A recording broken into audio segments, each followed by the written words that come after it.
What starts here changes the world. I have a few suggestions that may help you on your way to a better world. And while these lessons were learned during my time in the military, I can assure you that it matters not whether you ever served a day in uniform. It matters not your gender, your ethnic or religious background, your orientation, or your social status.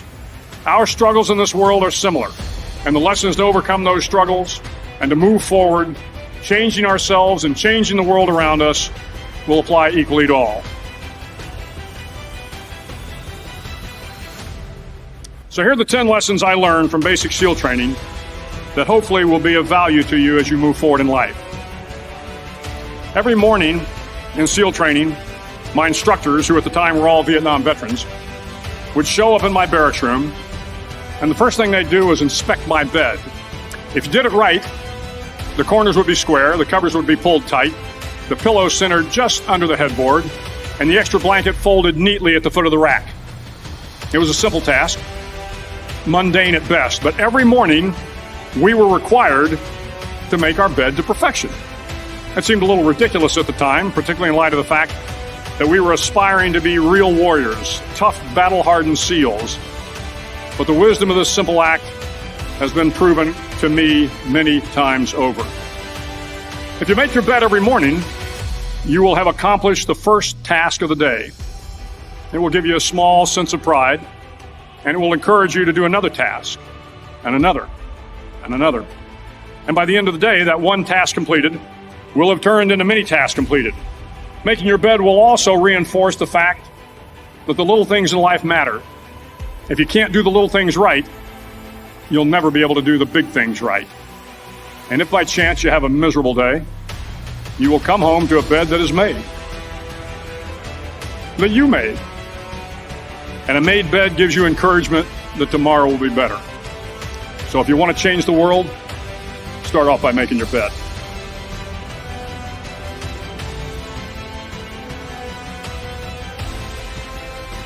During SEAL training, the students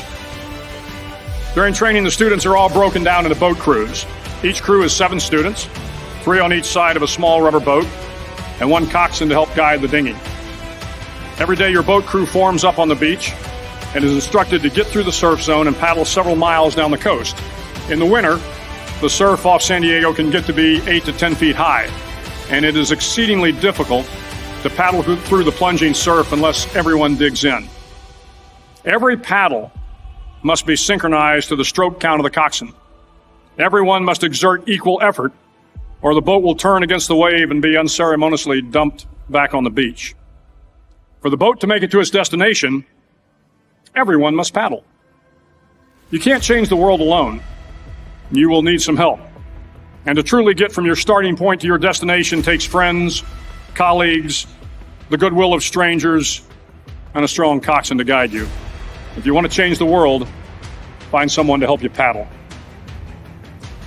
Over a few weeks of difficult training, my SEAL class, which started with 150 men, was down to just 42. There were now 6 boat crews of 7 men each. I was in the boat with the tall guys, but the best boat crew we had was made up of the little guys, the Munchkin crew, we called them. No one was over 5'5". The Munchkin boat crew had 1 American Indian, 1 African American, 1 Polish American, 1 Greek American, 1 Italian American, and 2 tough kids from the Midwest. They out-paddled, outran, and outswam all the other boat crews. The big men in the other boat crews would always make good-natured fun of the tiny little flippers the Munchkins put on their tiny little feet prior to every swim. But somehow these little guys, from every corner of the nation and the world, always had the last laugh, swimming faster than everyone and reaching the shore long before the rest of us. SEAL training was a great equalizer. Nothing mattered but your will to succeed, not your color, not your ethnic background, not your education, not your social status. If you want to change the world, measure a person by the size of their heart, not by the size of their flippers. Several times a week, the instructors would line up the class and do a uniform inspection. It was exceptionally thorough. Your hat had to be perfectly starched, your uniform immaculately pressed, your belt buckle shiny and void of any smudges. But it seemed that no matter how much effort you put into starching your hat or pressing your uniform or polishing your belt buckle, it just wasn't good enough. The instructors would find something wrong. For failing the uniform inspection, the student had to run, fully clothed, into the surf zone, then wet from head to toe, roll around on the beach until every part of your body was covered with sand. The effect was known as sugar cookie. You stayed in the uniform the rest of the day, cold, wet, and sandy. There were many a student who just couldn't accept the fact that all their efforts were in vain, that no matter how hard they tried to get the uniform right, it went unappreciated. Those students didn't make it through training. Those students didn't understand the purpose of the drill.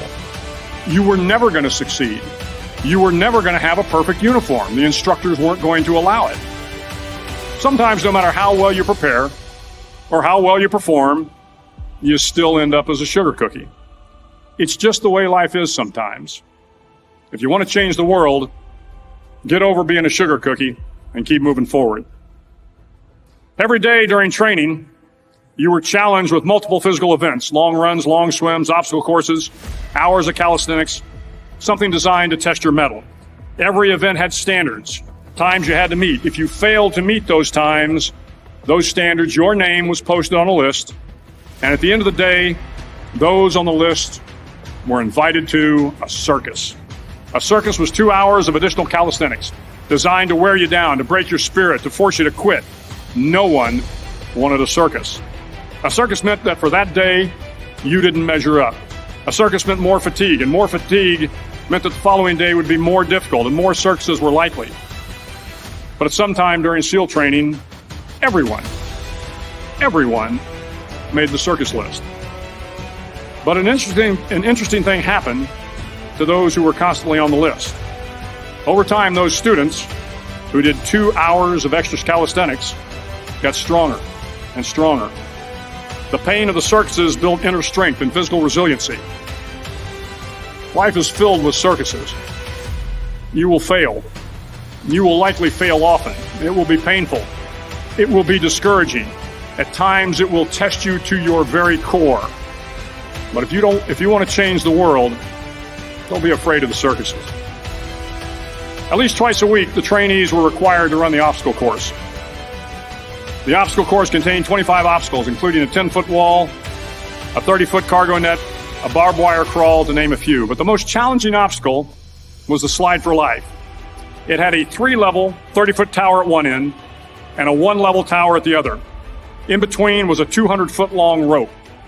You had to climb the 3-tiered tower, and once at the top, you grabbed the rope, swung underneath the rope, and pulled yourself hand over hand until you got to the other end. The record for the obstacle course had stood for years when my class began in 1977. The record seemed unbeatable until one day a student decided to go down the slide for life head first. Instead of swinging his body underneath the rope and inching his way down, he bravely mounted the top of the rope and thrust himself forward. It was a dangerous move, seemingly foolish and fraught with risk. Failure could mean injury and being dropped from the course. Without hesitation, the student slid down the rope perilously fast. Instead of several minutes, it only took him half that time. And by the end of the course, he had broken the record. If you want to change the world, sometimes you have to slide down the obstacles head first. During the land warfare phase of training, the students are flown out to San Clemente Island, which lies off the coast of San Diego. The waters off San Clemente are a breeding ground for the great white sharks. To pass SEAL training, there are a series of long swims that must be completed. One is the night swim. Before the swim, the instructors joyfully brief the students on all the species of sharks that inhabit the waters off San Clemente. They assure you, however, that no student has ever been eaten by a shark, at least not that they can remember. But you are also taught that if a shark begins to circle your position, stand your ground. Do not swim away. Do not act afraid. And if the shark, hungry for a midnight snack, darts towards you, then summons up all your strength and punch him in the snout, and he will turn and swim away.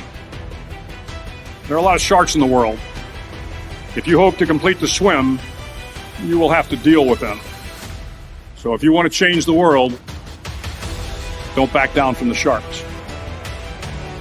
As Navy SEALs, one of our jobs is to conduct underwater attacks against enemy shipping.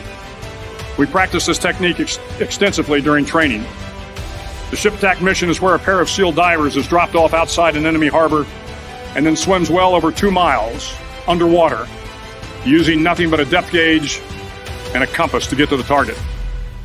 During the entire swim, even well below the surface, there is some light that comes through. It is comforting to know that there is open water above you. But as you approach the ship, which is tied to a pier, the light begins to fade. The steel structure of the ship blocks the moonlight. It blocks the surrounding street lamps. It blocks all ambient light. To be successful in your mission, you have to swim under the ship and find the keel, the center line, and the deepest part of the ship. This is your objective. But the keel is also the darkest part of the ship, where you cannot see your hand in front of your face, where the noise from the ship's machinery is deafening, and where it gets to be easily disoriented, and you can fail. Every SEAL knows that under the keel, at that darkest moment of the mission, is a time when you need to be calm, when you must be calm, when you must be composed, when all your tactical skills, your physical power, and your inner strength must be brought to bear. If you want to change the world, you must be your very best in the darkest moments. The 9th week of training is referred to as Hell Week. It is 6 days of no sleep, constant physical and mental harassment, and one special day at the Mud Flats. The Mud Flats are an area between San Diego and Tijuana where the water runs off and creates the Tijuana Sloughs, a swampy patch of terrain where the mud will engulf you. It is on Wednesday of Hell Week that you paddle down to the Mud Flats and spend the next 15 hours trying to survive the freezing cold, the howling wind, and the incessant pressure to quit from the instructors. As the sun began to set that Wednesday evening, my training class, having committed some egregious infraction of the rules, was ordered into the mud.